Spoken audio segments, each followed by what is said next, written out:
Clay Patton on the Rural Radio Network. Let's take a check of what's happening in the closing livestock trade now as we talk with David Ericson of Ag Optimus in Akron, Iowa. David, see a nice little turnaround back here to the complex on the cattle side of the market. Can we hold these gains, though? Yeah, Clay, today is a lot better day than what we had yesterday, but that didn't take a whole lot. Yesterday's action, left a lot of damage on the live cattle and the feeder cattle when you're looking at the chart. Cash cattle seem to be wrapped up for the week, but most of the cattle traded in the north between the 180 and 181 on a live basis. That's $5 less than what we got a week ago, but not as much damage as what was done on the future side of things. Packers have backed their kills off a little bit they packed their back their kills off just the last couple days. I suspect that they need to get more bought, but the producer is kind of holding tight. A few of those producers that are holding in yet and haven't sold yet, are waiting for a little higher money, but it sounds like they're going to have to wait till next week. Fact of the matter is that, the bounce that we've seen today, still isn't enough to, undo the damage that we've experienced earlier in the week. And, so we'll have to just kind of see what next week brings. And, the fundamentals are still paint a pretty strong story on the live cattle and feeder cattle side of things.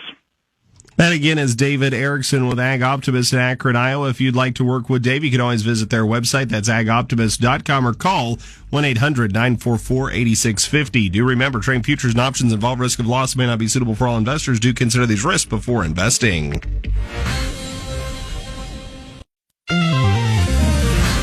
Clay Patton on the Rural Radio Network. Let's take a check now what's happening in your closing markets as we talk once again with David Ericson of Ag Optimist in Akron, Iowa. And David, great to have you on as we look here at the closing markets. Soybeans make a late afternoon turn. Was this short covering, exhaustion of sellers? What seemed to be in the bean complex? Yeah, in the bean complex side of things, I think that we saw a little bit of exhaustion of sellers, I think is the correct way to frame that. We bounced up and January beans closed 4 higher on the day, which was a good turnaround. Obviously taking 20 cents off the day before.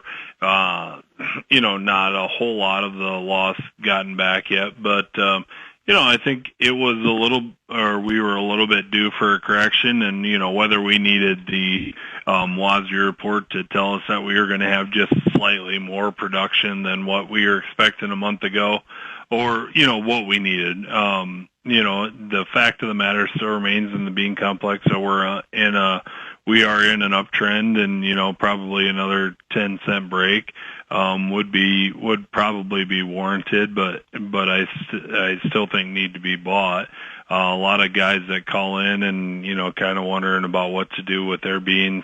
I keep telling them I don't think that the market is given enough credence to the amount of demand that is going to be coming online here in the first part of next year domestically. A lot of people want to talk about what's going on in South America and that they plan to raise a huge crop down there, and that's fine. Everyone plans to raise a huge crop when they put the seed in the ground, but, we are going to have we're going to have a lot more demand on the domestic side, and I think that's going to, really tighten up our carryout on the bean side of things. On the corn side of things, speaking of the carryout, we got a 2 million bushel carryout, and the USDA seems to be sticking to their guns on that.